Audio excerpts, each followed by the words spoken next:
So ayan, nag-decide kami na kaya meron kaming mga pinutol na tinatawag. Tapos pumunta na kami ng sa may tulay. Dito lang to sa lugar namin. And tinry namin yung net casting. Ayan, unang hagis. Makikita nyo, sobrang dami ng nito. Daming isda dito. Pero dito kasi sa amin, medyo maarte mga tao. Kaya hindi namin, ewan ko, hindi daw ito kinakain na mga iba. Pero may mga iba ditong kinakain. So natatawa na lang kagad ako kasi sobrang dami talaga ng isda ng nakuha namin dito. Pero yun nga, binabalik din namin. Dahil, ayan makikita nyo, umiilaw yung mga mata nila.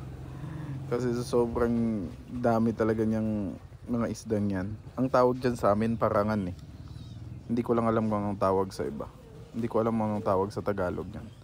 Pero yung iba kumakain yan, lalo na yung mga may namimingwit daw dito ng mga sundalo. May mga nag-net casting din dito ng mga sundalo.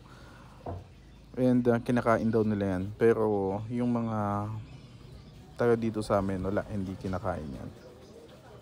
So ayan, medyo mahirap lang talagang tanggalin yan kapag kapag nahuhuli mo yan. So kailangan naming taktakin yan lahat para makapaghagis ulit ng panibago. Pero ang ginagawa namin yan, winawilis namin yan, binabalik namin sa dagat para lumakil pa lalo. At saka yung mga gustong kainin yan, mapapakinabangan nila.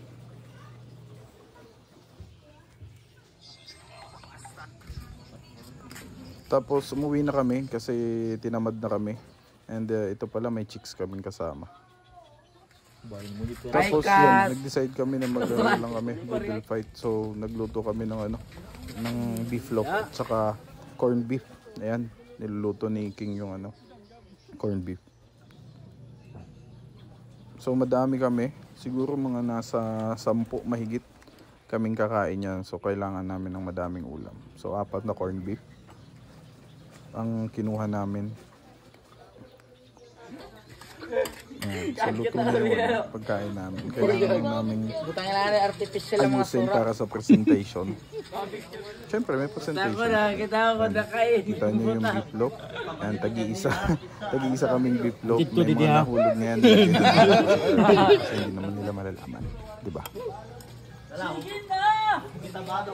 Bag, nahulog kain. Masarap niya. Kainan na.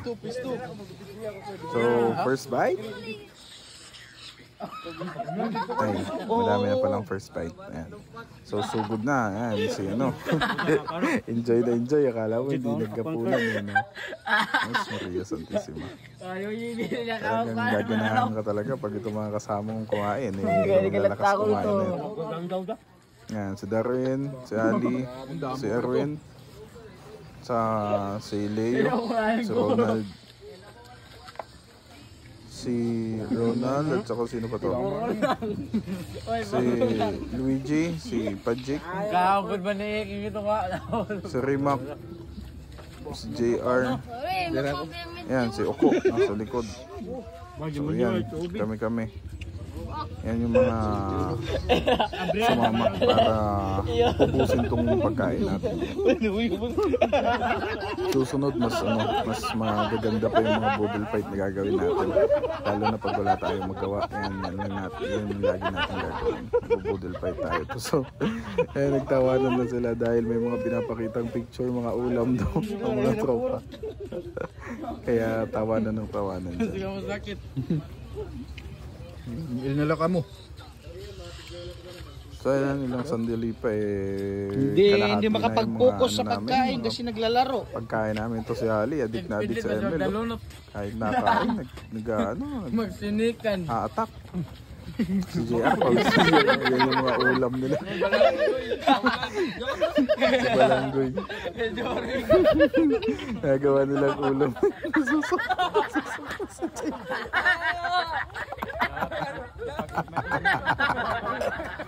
Nasakot si JR, Sa picture di ba hanggang...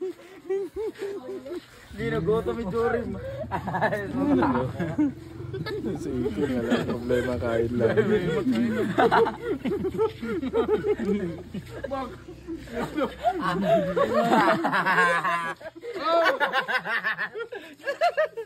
Bagong ulam.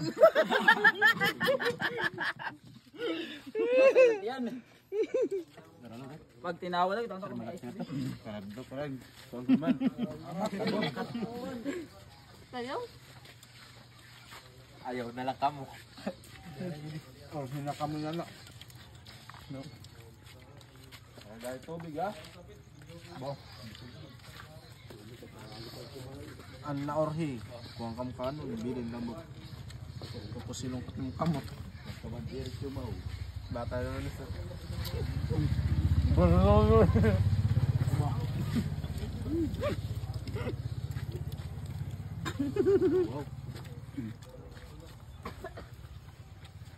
Mano siya? Magputo kita dito.